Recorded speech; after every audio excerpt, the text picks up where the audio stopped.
चंद साल पहले, गालिबन 2-3 साल पहले भी मैं पंजाब गया था।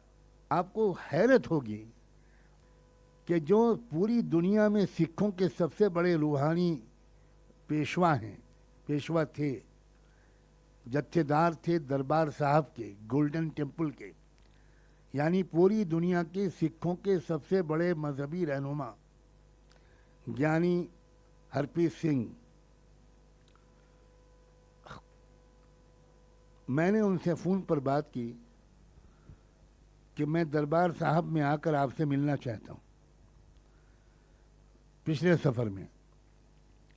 तो उन्होंने कहा कि आप दरबार साहब ज़रूर जाएं, लेकिन मुझसे मुलाकात मैं चाहता हूँ मेरे घर पर हो, क्योंकि मैं आपको जानता हूँ, बहुत तफसीली बातें आपसे करना चाहता हूँ और दरबार साहब के ऑफिस में बैठकर मैं इतना बिज़ी रहूँगा कि तफसीली बातचीत नहीं हो पाएगी। चुनांचे मैं 100 किलोमीटर का सफ़र करके उनके घर गया, गाँव।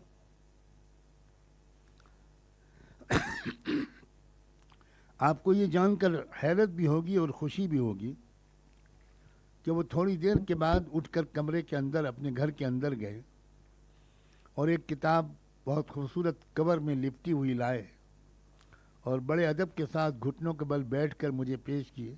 मैंने कहा ये क्या है?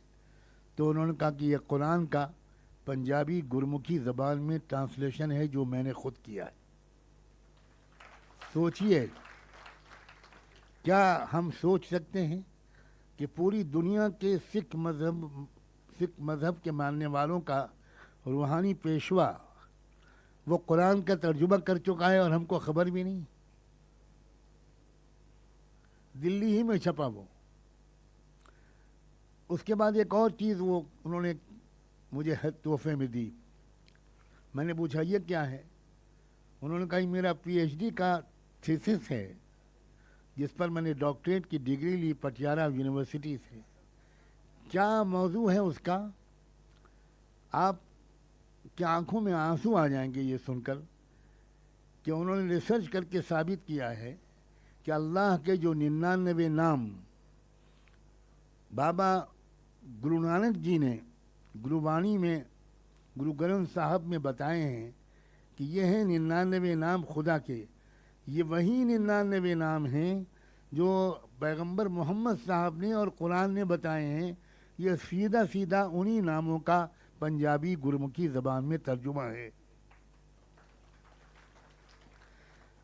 मैं जब उनसे बात कर रहा था, उन्होंने उस दरमियान मुझसे पूछा कि आपने कहाँ तालीम पाई है? तो मैंने पहले तो मुस्कुराते हुए पूछा कि ये सवाल आप क्यों कर रहे हैं, बात तो किसी और टॉपिक पर चल रही थी। उन्होंने कहा कि आप उर्दू बोल रहे हैं, आप हिंदी बोल रहे हैं, आप इंग्लिश बोल रहे हैं, आप फ़ारसी के अशार सुना रहे हैं, आप संस्कृत के मंत्र पढ़ रहे हैं, आप अंग्रेज़ी बोल रहे हैं। मैं इस पूछना चाह रहा हूँ कि आपने कहाँ पढ़ा है? तो मैंने कहा मैंने अपने शहर लखनऊ में नदवतुल उलमा में पढ़ा, फिर देवबंद में पढ़ा, अलीगढ़ में कुछ वक्त गुजारा, फिर मैंने इस्लामिक यूनिवर्सिटी ऑफ मदीना में पढ़ा, वहाँ से मैंने रिसर्च मुकम्मल किया। तो मदीने का जब नाम आया, ये सुनाना चाहता हूँ। तो मदीने का नाम सुनते ही वो अदबन सोफे से उतर के नीचे बैठ गए। मैं कुर्सी पे बैठा रहा और वो नीचे बैठ गए। मैं समझा भी नहीं कि क्यों। तो उन्होंने कहा कि आप मदीना से आए हैं, मैं आपके पास नहीं बैठ सकता। आप कितने भाग्यशाली, कितने लकी हैं। फिर मुझसे पूछने लगे फिर मक्का शरीफ आप कितनी बार गए?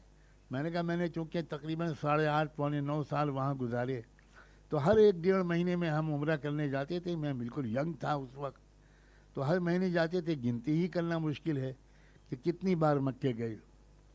तो उनकी आंखों से आंसू फूट पड़े और कहने लगे आप कितने खुश नसीब हैं कि आपने मक्का का इतना दर्शन किया। मेरा कितना दिल चाहता है कि मैं मक्का जाऊं, मदीना जाऊं। मैं पढ़ता हूं गुरु नानक गए थे मक्का, मैं उसकी कहानियां पढ़ता हूं। वह बगदाद गए थे, वह बाबा फरीदगंज शकर के मुरीद थे।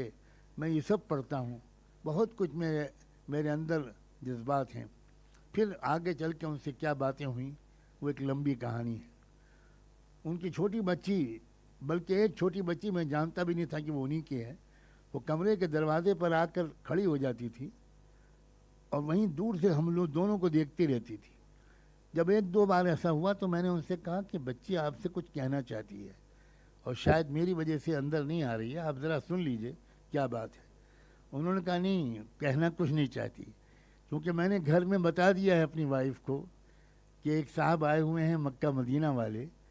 तो वो माँ जो है अपनी बेटी को बार बार भेज रही है कि बेटा घर में मत रहो, ये बहुत शुभ घड़ी है, बस दूर से दर्शन करती रहो, कोई साहब आए हैं मक्का मदीना वाले, दूर से दर्शन करती रहो।